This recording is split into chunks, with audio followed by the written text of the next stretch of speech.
तो 3 दिन का सत्र हमको मिला है। इसका उद्देश्य केवल एक है हमारे मन में, आपके मन में क्या है पता नहीं, पर हम अपने मन की बता दें कि 3 दिन के अंदर हम सबकी चित्तवृत्ति, हम सबकी मनस्थिति, हमारी बुद्धि, उसमें भगवत प्राप्ति की एक किंचित इच्छा प्रकट हो जाए। बंधुओं देखिए, धन सब कमाते हैं, ऐश्वर्य सब कमाते हैं, यश सब कमाते हैं, और ये सब कमाने के लिए हम लोग पृथ्वी पर आए हैं, ये बिल्कुल मिथ्या बात है। नहीं, सुत दारा और लक्ष्मी पापी के भी होए, पापी भी कर लेता है ये सारे काम। हम में और पापी में अंतर क्या है कि उसने धन भी कमाया, ऐश्वर्य भी कमाया, यश भी कमाया, पर हमने इन सबके साथ साथ ठाकुर जी को भी पाया। ये विशेषता है। वो धन धन नहीं है जो ठाकुर जी से युक्त ना हो, वो यश यश नहीं है जो ठाकुर जी से युक्त ना हो, वो परिवार परिवार नहीं हो सकता जिसमें ठाकुर जी की भक्ति ना हो। इसलिए सब कुछ कमाना है संसार में, पर भक्ति युक्त होकर के, भक्ति की धारा से कमाना है, भक्ति के स्पर्श से कमाना है। तो वो उद्देश्य हमारा इन 3 दिनों में बने कि चौथे दिन जब यहां कथा विश्राम हो, उसके बाद आपकी स्थिति ऐसी हो जाए कि हंसना, बैठना, उठना, खाना, पीना, नाचना, कपड़े पहनना, सब में ठाकुर जी विराजमान हो, सब में।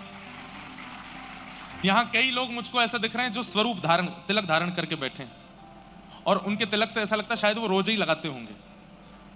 हाँ, आपके से। इसका मतलब क्या है? इनके रूप का आकर्षण दूसरों के लिए नहीं है। जिनको अपने रूप का आकर्षण करना होता है वो दुनिया भर के पलस्तर अपने मुख पर लगाते हैं, लेकिन जिनको ठाकुर जी को आकर्षित करना होता है वो तिलक नित्य लगाते हैं, नित्य धारण करते हैं। जैसे हमारी माताएं बहनें, और अब माताएं बहनों तक कहां रहे, अब तो भाई लोग भी खूब श्रृंगार करते हैं अपना।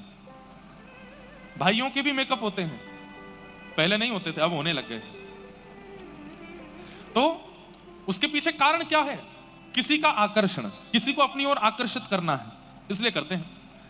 ठीक वैसे ही चाहे ये लाल श्री हो, चाहे ये सफेद पासा हो, चाहे व्रज रज हो, चाहे पीला चंदन हो, जैसे ही आप ये धारण करते हो ना, इससे और कोई आकर्षित नहीं होता, ठाकुर जी आकर्षित होते हैं, ठाकुर जी समीप आने का भाव बनाते हैं। जब कोई तिलक लगा करके अपने घर से निकलता है, तो जैसे कोई मेकअप करके, श्रृंगार करके निकलता है, तो रूप के आकर्षक लोग उसको देखते हैं, ओह इसका रूप देखो कितना सुंदर, कितना गोरा, कितना आकर्षक।